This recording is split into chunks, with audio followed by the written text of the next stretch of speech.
Hi guys! Welcome back to my channel. Alam niyo ba? So ito, meron naman tayong video galing kay Philippines Defense Enthusiast. So sabi niya dito, Philippines.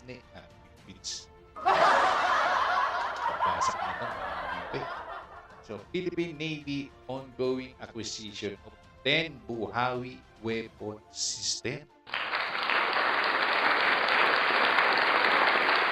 Dapat lang. Kasi gawang Pinoy ang Buhawi na yan, di ba?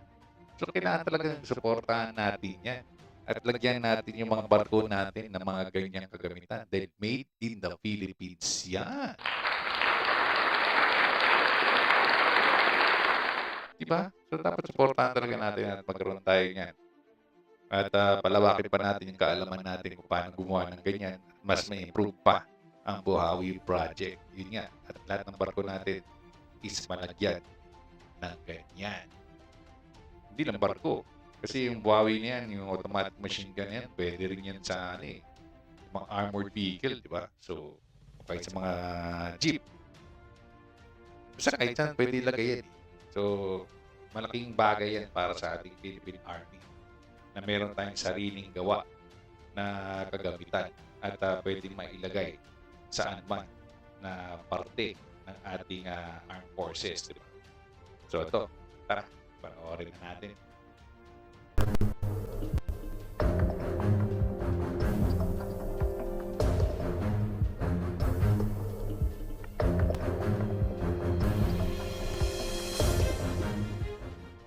Naalala niyo pa ba ang Project Buhawi ng Department of Science and Technology at ng Department of National Defense? Malupit. Ang remote-controlled weapon station na gawang Pinoy.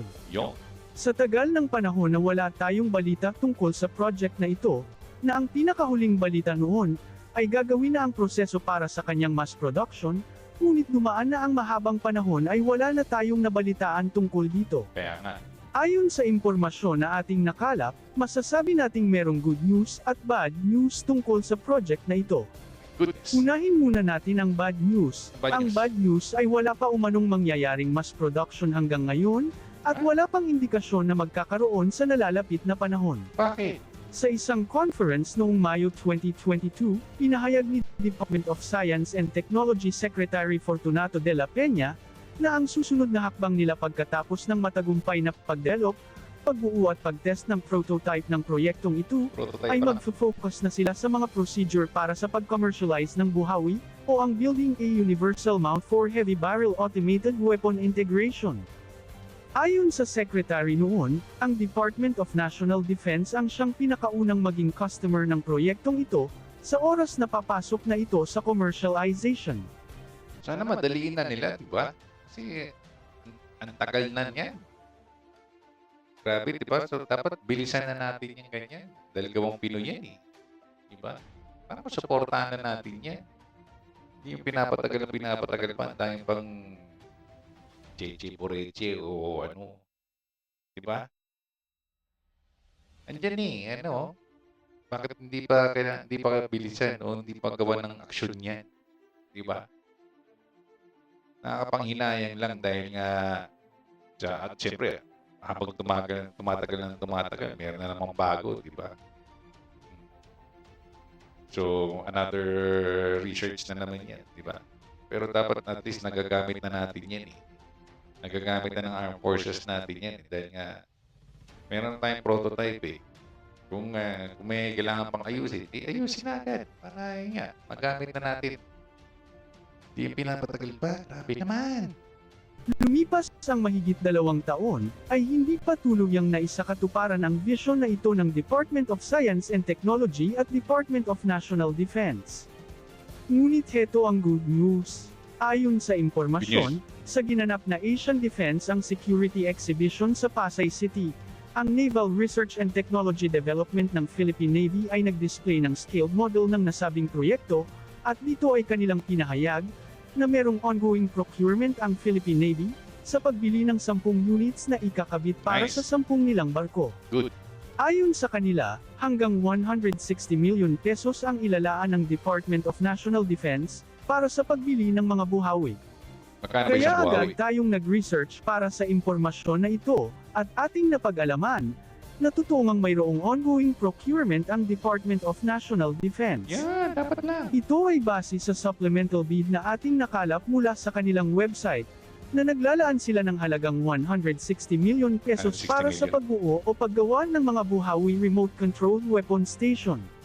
Good. Bagamat hindi natin nahanap kung ilang piraso ito at kung totoo na 10 units nga ang nasa requirements, ngunit base sa 160 million pesos na budget, ay akmang-akma talaga ito sa estimated price ng buhawi remote-controlled weapon station na 14 million hanggang 16 million pesos ang bawat unit nito.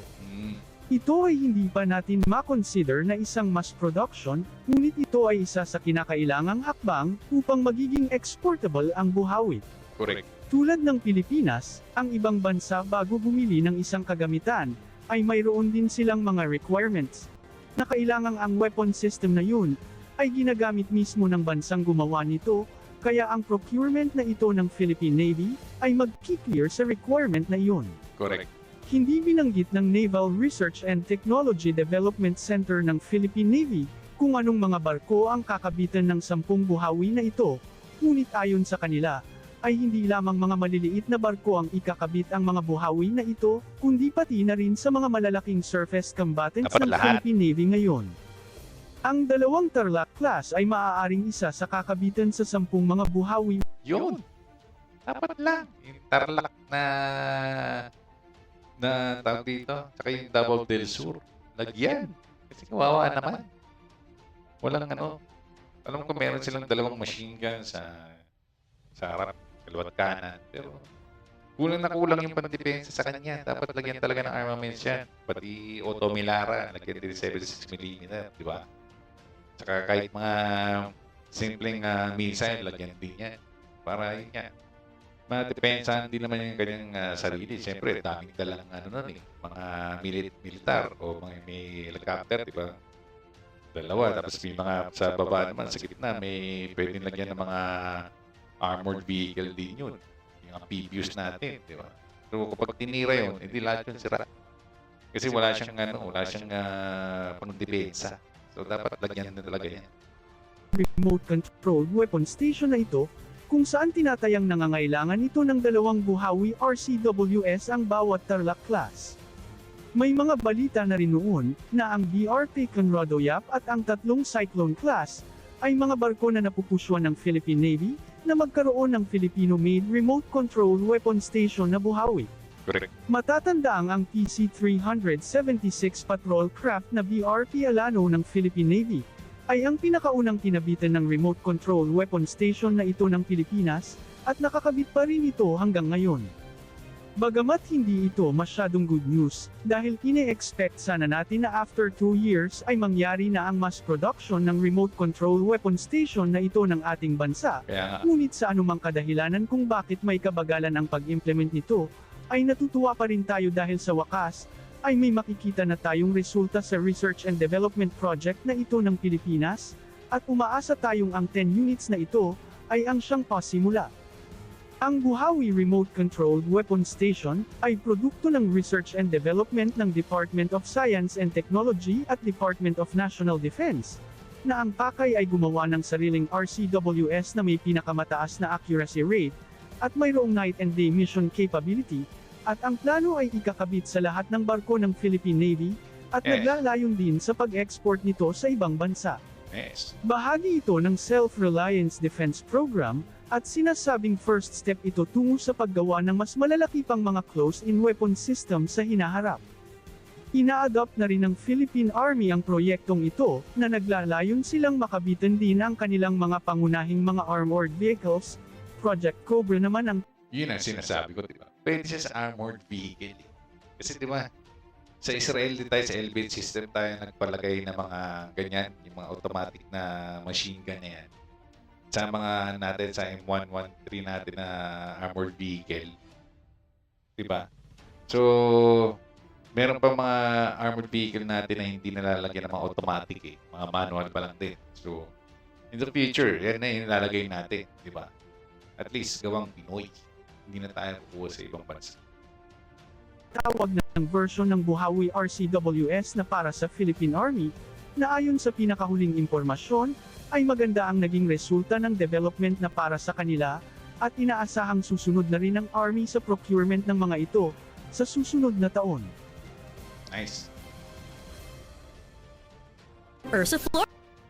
Ayun. Tama yung mga sinabi ko. Pwede rin siya sa armored vehicle. Kasi nga may ganyan naman din ang ibang armored vehicle natin na M113 na galing ang Elbit system. So, in the future, sana, yun nga, tayo na magkabit ng sarili nating gawa. Tayo na gumamit ng sarili nating gawa. At malagay na ito sa mga Navy ships natin and sa mga armored vehicle natin o kahit saan man na pwede siyang paglagyan, lagyan na natin ng ganyan. At magkaroon na tayo ng mass production nito. Kailangan pang i-enhance pa yan. Bilisan na. Kasi kulang na tayo sa oras. Hindi natin masabi, di ba? Kaya, kailangan talaga natin ng sariling gawa na mayroong technology transfer para yun nga. In the future, maging independent na tayo. Hindi na tayo maging independent sa mga allies natin na tayo bibili ng mga armaments natin ng mga kagamitan pang militar, di ba? Tayo na ang gagawa. Maski pa mga Navy ships man yan or pwede naman armored vehicle. Yan, ganyan, di ba? So, tayo na mag-procure sa ating sarili. Kumbaga, kasi bansa din natin na makikinabang yan dahil meron na tayong kakayahan.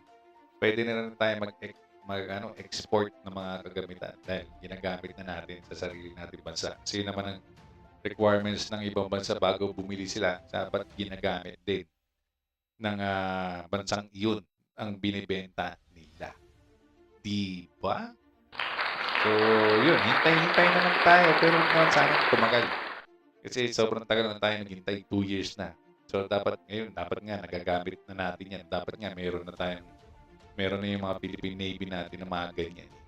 So sana, yun nga, hindi na tumagal man na abutin pa na siguro ng mga 5 years. Huwag na. 1 year, 2 years, pwede na siguro yun kasi nakalagay ito sa, sa pagbili ng Philippine Navy 2024 to 2026, di ba? So sana sa 2026 mayroon na tayong nakabitan na mga Philippine Navies na ship natin na yun nga, 10 ang plano nila kasi ang nagre-range siya sa 14 to 16 million daw ang bawat isa na presyo. So, yun. So, sana in the future pa, hindi lang 10. Marami pa. Diba? So, yun. So, maraming salamat kay... Nawala.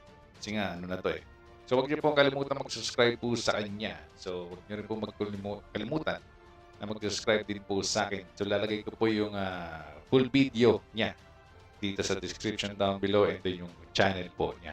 Lalagay ko rin po sa description down below. So again, huwag niyo rin po kalimutan mag-subscribe po sa akin. Hit niyo rin po yung notification bell at yung like button. So maraming salamat po sa lahat. Ingat po tayo lagi. And God bless us all.